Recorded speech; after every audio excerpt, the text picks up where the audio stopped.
Subarus actually don't suck, and it might just be you. The truth hurts sometimes, but this one had to be said. In today's video, we're talking about where the hate started and why it's not true, figure out if Subarus are actually unreliable, what is known to go wrong, and how you could fix it, and end the video off with some modification tips so you can have more confidence while building your Subaru that it won't blow up. Now to address the elephant in the room.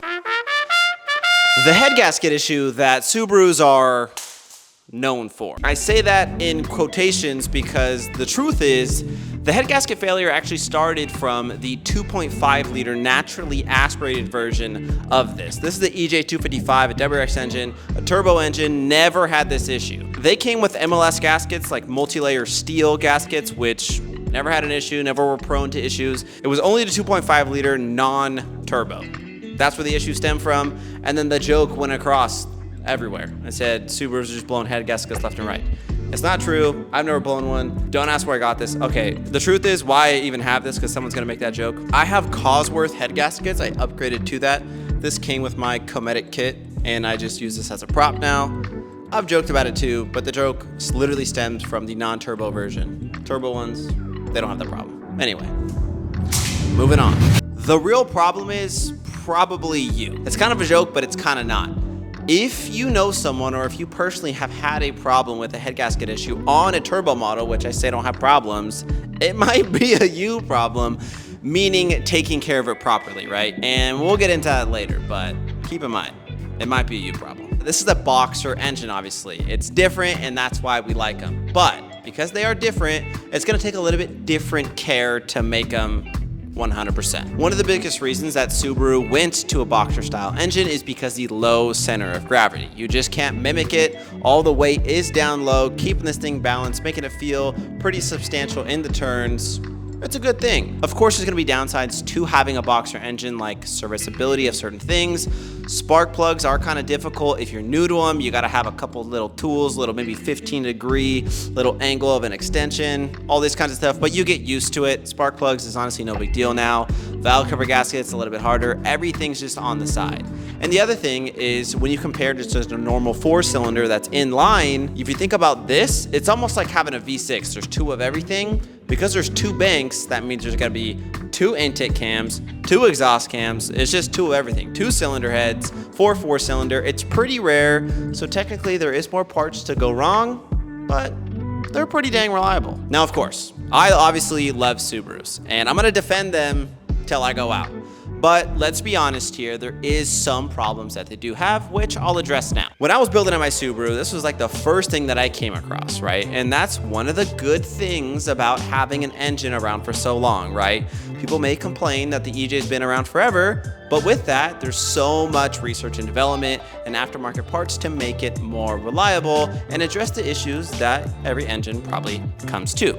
And those two issues are the baffling inside the oil pan and also the oil pickup tube. If you've been in the Subaru game for a while, you already know about this. That little pickup tube can crack because it's not welded. It's actually like brazed, I believe is what it's called.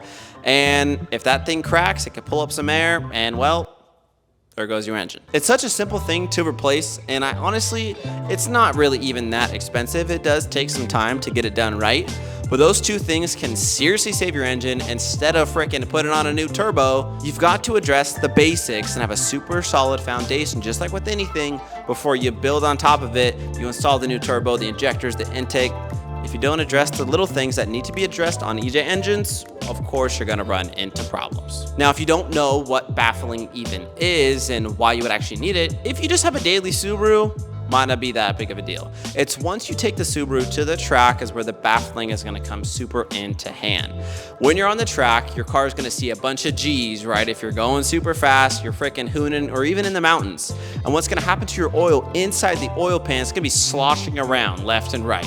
And what the baffling will do is kind of keep it in place, for lack of better terms, and allow oil to always stay where it should be so the oil pickup tube, or the oil pump to the oil pickup tube, can suck up only oil and not air. And that's why you may see a lot of Subarus blowing up at the track, because they don't have those necessary modifications, the basic ones that you need if you plan on tracking it. Just like if you maybe have seen probably like 8 months to a year ago, Donut Media did a series on it where they blew up like 4 or 5 engines, and that's when a bunch of hate was coming in. My last video kind of addressed a little bit of it, where a lot of the internet loves to hate on the Subarus, where I think they did address where they didn't have a lot of experience with Subarus, right? They didn't know about those basic things, and that's why they were blowing up. There's also another really in-depth video by Mr. Subaru. He has a YouTube channel. He went fully in-depth on what problems they were having and how they should have addressed it and how they should have fixed all those problems. It's a great video. Shout out to Mr. Subaru if you ever see this, but if you like Subarus, you probably know who that is already. Now, just like I said in the beginning of the video, the problem may be you. Now, this is not directed just at you guys. If you watch this video, then you know, you're probably pretty chill. But you gotta think, a Subaru could be someone's first car, right? And if it's someone's first car and they're just getting into the scene, they might not know to do the research, to do the proper supporting mods before they start modifying it. They're like, you know what? I'm throwing on a downpipe, I'm throwing in injectors, I'm gonna do an intake, and they don't even tune it. I swear, this happens. I know, it sounds crazy. Inexperienced with a car that, you know, is pretty complicated, pretty complex, all-wheel drive, boxer engine. Those two things together, there's gonna be some problems. Now, I don't wanna sound like a broken record and me being a mechanic, kinda, you know. Maintenance, freaking maintenance. Do the regular maintenance, change your oil, do the spark plugs, flush the coolant system, get all the fresh stuff in there before you freaking start modifying. It's just as simple as that. You gotta think, you have to have a solid base. That's really what I say. And this will be a perfect segue into the modifications, tips for modifying Subarus and having confidence that it won't blow up. What I like to do, and just to make it simple, is start with a power goal in mind. If you could drive a car that has that amount of power and you really like it and you're set on that, start with a power goal and work backwards. You gotta figure out what are the actual modifications that are needed to support that power. It's literally, when I say supporting mods, you're really going to need all the modifications to support whatever power level you want. 350, 400, 500, 700, whatever you want. You need to know the higher power you go, the more supporting mods you're gonna need in certain stages of the Subaru. And if you don't have those, problems are gonna arise. When you think of someone getting their car tuned, or I've spoke with a few tuners, typically what they'll do is they'll always kind of back off about, what, let's just say 10 to 15% of whatever the maximum holding capacity is. You always wanna have that. You never wanna have one specific aspect of that build being 100% maxed out, because when something's 100% maxed out, the lifespan on that, it's not gonna be too long. Just like if you try to do 600 horsepower on a 5-speed transmission on a WRX, we all know what's gonna happen. It's not gonna hold. Now, if you're thinking about adding some power to your WRX and you do want to take it to the track or some pretty aggressive spirited driving, I already mentioned it, you want to get the pickup, you wanna do the pan with the baffle, or you could put a baffle in your stock pan, I believe too. So those are two options. Those are things right out the gate. Aggressive driving, you want to get those done. Also great things to do, flush the coolant system, and while you're at it, upgrade the radiator, get some better fans. Cooling is always a big thing, always great, because with big power comes big heat. You want to keep things cool. Also, another great thing to think about is modifying in batches of modifications. I know it's pretty exciting when you get like a downpipe, for example. You want to install it and just drive your car. You want to freaking hear the turbo spool. I know how amazing it is. But when I say modify in batches of parts, meaning if you can, you save up, you buy a part, you put it to the side. You want to get like an intake, an exhaust, a downpipe, a turbo inlet. Maybe you want to go E85. Do everything at the same time if you can, and in the long run, it's going to be better for your car and it's going to be better for your wallet, believe it or not, because you can get the tune once all of those are in, all at the same time. What a lot of people will do is they'll be like, oh, I got a downpipe.